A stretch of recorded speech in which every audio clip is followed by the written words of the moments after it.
ಇನ್ನು ಪ್ರಧಾನಿ ನರೇಂದ್ರ ಮೋದಿಯವರ ನಿವಾಸದ ಮುಂದೆ ಇವತ್ತು ಹೈ ಡ್ರಾಮಾ ನಡೆದುಕೊಳ್ಳಿತು. ದೆಹಲಿಯಲ್ಲಿ ಪೊಲೀಸರ ಲಾಠಿ ಚಾರ್ಜ್ ಅನ್ನ ಖಂಡಿಸಿ ಕಾಂಗ್ರೆಸ್ ಹೋರಾಟವನ್ನ ಮಾಡಿತು. ಪ್ರಧಾನಿಗಳ 7 ಲೋಕಮಾರ್ಗ್ ನಿವಾಸ್ ಹೈ ಡ್ರಾಮಾ ಸಾಕ್ಷಿಯಾಯಿತು. ಪ್ರಧಾನಿ ಮೋದಿ, ಗೃಹ ಸಚಿವ ಅಮಿತ್ ಶಾ ಹಾಗೆ ಸಚಿವ ಧರ್ಮೇಂದ್ರ ಪ್ರಧಾನ್ ರಾಜೀನಾಮೆಗೆ ಪಟ್ಟನ್ನ ಹಿಡಿದು ರಾಹುಲ್ ಗಾಂಧಿ, ಪ್ರಿಯಾಂಕಾ ಗಾಂಧಿ, ಅಖಿಲೇಶ್ ಯಾದವ್, ಕೆಸಿ ವೇಣುಗೋಪಾಲ್ ಸೇರಿದಂತೆ ಕಾಂಗ್ರೆಸ್ನ ಘಟಾನುಘಟಿ ನಾಯಕರ ನೇತೃತ್ವದಲ್ಲಿ ಪ್ರತಿಭಟನೆಯನ್ನ ಪ್ರಧಾನಿಗಳ ನಿವಾಸದ ಮುಂಭಾಗದಲ್ಲಿ ನಡೆಸಲಾಯಿತು. ಮಧ್ಯಾಹ್ನದ ನಂತರ ಶುರುವಾದಂತಹ ಹೋರಾಟ ಸಂಜೆಯಾದ್ರೂ ನಿಲ್ಲುವಂತಹ ಲಕ್ಷಣ ಕಾಣಿಸಲಿಲ್ಲ. ಅಹೋರಾತ್ರಿ ಧರಣಿಯನ್ನ ನಡೆಸೋದಕ್ಕೆ ಕಾಂಗ್ರೆಸ್ನ ನಾಯಕರು ಮುಂದಾಗಿದ್ರು. ಮೊದಲಿಗೆ ಕೇಂದ್ರ ಸಚಿವ ಜಿತೇಂದ್ರ ಸಿಂಗ್ ಅವರು ಸ್ಥಳಕ್ಕೆ ಬರ್ತಾರೆ. ಪ್ರತಿಭಟನಾಕಾರರನ್ನ ಮನವೊಲಿಸುವ ಪ್ರಯತ್ನ ಮಾಡ್ತಾರೆ.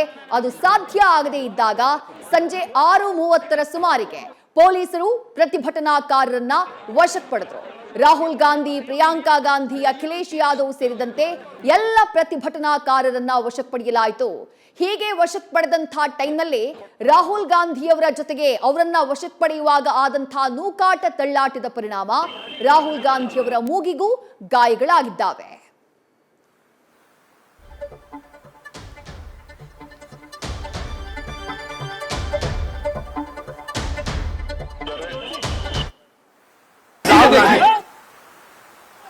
कांग्रेसी उनको यहाँ पकड़े हुए हैं।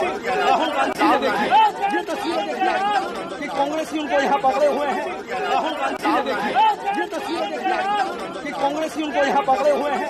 राहुल गांधी ने देखिए ये तस्वीरें देखिए कि कांग्रेसी उनको यहाँ पकड़े हुए हैं।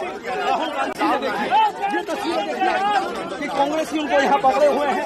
राहुल गांधी ने देखिए ये तस्वीरें देखिए कि कांग्रेसी उनको यहाँ पकड़े हुए हैं। राहुल गांधी ने देखिए ये तस्वीरें देखिए कि कांग्रेसी उनको यहाँ पकड़े हुए हैं। राहुल गांधी ने देखिए ये तस्वीरें देखिए कि कांग्रेसी उनको यहाँ पकड़े हुए हैं।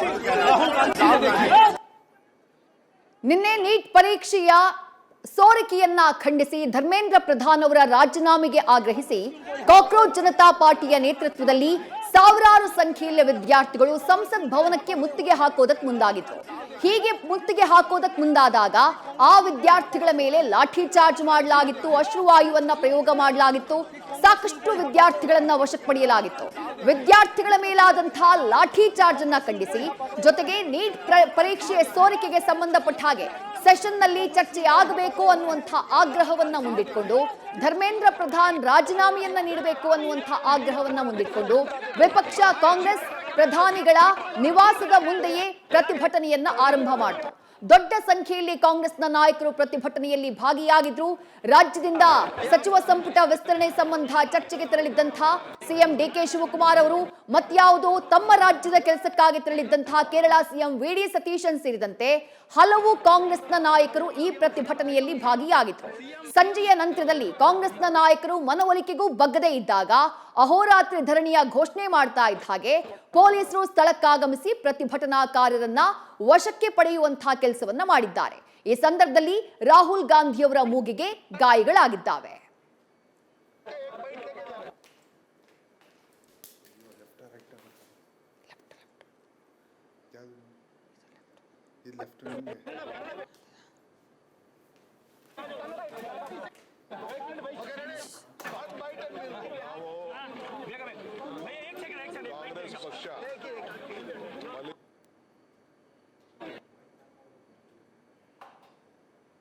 ಹೆಚ್ಚು ಮೆಂಬರ್ಸ್ ನಾನು ಸತೀಶ್ ನಾವೆಲ್ಲ ಸೇರಿ ಇವತ್ತು ಪ್ರಧಾನ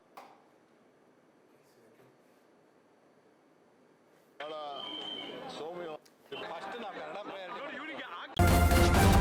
ನ್ಯೂಸ್ ಫಸ್ಟ್ ನಿರ್ಭೀತಿಯಿಂದ ನಿಮ್ಮ ಪರವಾಗಿ.